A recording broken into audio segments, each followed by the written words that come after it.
आप सुन रहे हैं itechhub.com पर पॉडकास्ट। और हम लोग बात कर रहे थे डिज़ाइन पैटर्न की। ये उसका 7वां पार्ट है। इसके पहले के अगर पार्ट आपने नहीं सुने हैं तो वो सुन लें, काफ़ी जो है आपको उससे हेल्प मिलेगी। तो इस पार्ट में हम लोग बात करेंगे बिल्डर डिज़ाइन पैटर्न की। ये बिल्डर डिज़ाइन पैटर्न जो कि हम लोग बात कर रहे थे कि 3 टाइप के होते हैं डिज़ाइन पैटर्न, क्रिएशनल, स्ट्रक्चरल और बिहेवियरल। तो ये क्रिएशनल वाले के अंदर आएगा बिल्डर वाला। तो ये बिल्डर डिज़ाइन पैटर्न क्या होता है इस बारे में जानेंगे। बिल्डर डिज़ाइन पैटर्न तब काम में आता है जब कोई आपको ऐसा ऑब्जेक्ट बनाना हो जो कि काफ़ी कॉम्प्लेक्स है और उसको जो है बनाना इजी नहीं है और वो उसके अंदर कई सारे पार्ट हों, तब हम लोग यूज़ करते हैं ये builder design pattern. Builder design pattern को अगर हम मोटी भाषा में समझें तो जैसे मान लीजिए कि आपका कोई ये ब्रिज है या कोई भी ऐसी चीज़ है जिसको हम पार्ट पार्ट में कर करके ला के जोड़ते हैं। जैसे एग्जांपल के लिए कभी आपने मेट्रो को देखा हो कि मेट्रो का जो कंस्ट्रक्शन होता है उसके ऊपर जो फ्लाईओवर है वो कहीं और पार्ट बना करके फिर लास्ट में ला करके उसको जोड़ देते हैं। ऐसे ही जो आपने अगर वो देखा हो स्टैचू ऑफ यूनिटी, उसके अंदर जो सरदार पटेल का वो पूरा स्टैचू बना है वो एक ही साथ पूरा नहीं बनाया गया। उसमें से जैसे हाथ किधर कहीं अलग बनाया गया और उसके जो है सर अलग बनाए गए, इस तरीके से पार्ट पार्ट में करके लाके जोड़ते हैं। अब ज़्यादातर इसी तरीके से कोई भी कंस्ट्रक्शन होता है।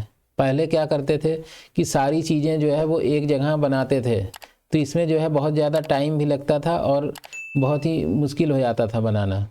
लेकिन अब जो है कोई भी चीज़ को पार्ट पार्ट में कहीं भी किसी फैक्ट्री में बना लेते हैं, फिर ला करके उसको असेंबल कर देते हैं। तो ये बड़ा इजी हो गया है। इसी तरीके से सॉफ्टवेयर में भी जब आपको कोई भी कॉम्प्लेक्स सी चीज़ बनानी हो तो उसको जो है कहीं और जो है किसी और क्लास में वो ऑब्जेक्ट बना करके ला करके असेंबल कर देते हैं। तो उन्हीं पूरे बनाने वाले का जो पूरा प्रोसेस है उसको हम लोग बिल्डर डिज़ाइन पैटर्न से बनाते हैं। उसके अंदर जो भी हमें जितनी ज़रूरत है, जैसे उसके अंदर ऑप्शन तो ज़्यादा दे रखा होगा लेकिन जितनी हमें ज़रूरत है ऑब्जेक्ट की वो चीज़ें हम सप्लाई करके और अपना ऑब्जेक्ट को बनवा लेंगे। अब अगर हम लोग एग्ज़ाम्पल की बात करें इसके, तो इसका एग्ज़ाम्पल जैसे मान लीजिए कि हमें कोई हाउस का ऑब्जेक्ट बनाना है, तो उस हाउस को ऑब्जेक्ट को अगर हम पूरा यहाँ पर अपने से क्रिएट करें तो वो काफ़ी मुश्किल सा हो जाएगा। लेकिन अगर बिल्डर पैटर्न हम यूज़ करके उसके अंदर मान लीजिए वॉल्स है, डोर्स है, विंडो है, रूफ़ है और उसका जो और भी जितनी भी चीज़ें हो सकती है उसका अलग अलग से हम लोग मेथड बना लें और इस फिर मेथड को एक हम लोग हाउस बिल्डर एक क्लास ले लें और इस क्लास के अंदर हम लोग उसको जो है असेंबल करके उसको बना लें और फिर जब भी क्लाइंट को ज़रूरत हो तो उसको जो है रिटर्न कर दें और वहाँ पर वो उसको ऑप्शन दे देते हैं कि कौन कौन सा जो है तुम्हें चाहिए, वो सेलेक्ट करता जाएगा। इसमें होता ये है कि जैसे हाउस बिल्डर है ये अपने ही ऑब्जेक्ट को रिटर्न करेगा, जिससे कि इसमें और भी वैल्यूज़ को सेट करना जो है ईजी हो जाता है। इस तरह से ये बिल्डर पैटर्न आप जो है यूज़ कर सकते हैं। इसके अगर फ़ायदे की बात करें तो इसमें जो है आप ऑब्जेक्ट को स्टेप बाय स्टेप बना सकते हैं जितना आपको जैसी रिक्वायरमेंट हो उस तरीके से, और इसको आप रीयूज़ कर सकते हैं। एक इसका ये बेनिफिट मिल जाता है। और इसके अंदर जो सॉलिड प्रिंसिपल में से सिंगल रिस्पॉन्सिबिलिटी वाला जो प्रिंसिपल है उसका आप यूज़ कर पाएंगे इसके अंदर। इसके अगर हम लोग एग्ज़ाम्पल की बात करें जावा में, तो जावा में जो स्ट्रिंग बिल्डर होता है और स्ट्रिंग बफर क्लास होती है वो एक तरीके से ये एग्ज़ाम्पल है बिल्डर पैटर्न का।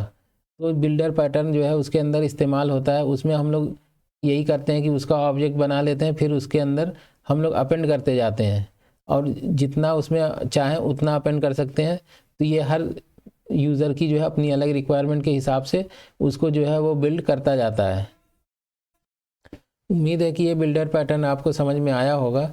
अगर आपको और भी ऐसे ही वीडियो चाहिए और आपको पॉडकास्ट चाहिए तो आप जो है हमारे चैनल को सब्सक्राइब कर लें, जिससे कि आपको सारी चीज़ें जो है नोटिफिकेशन के थ्रू आपको मिलती रहेगी।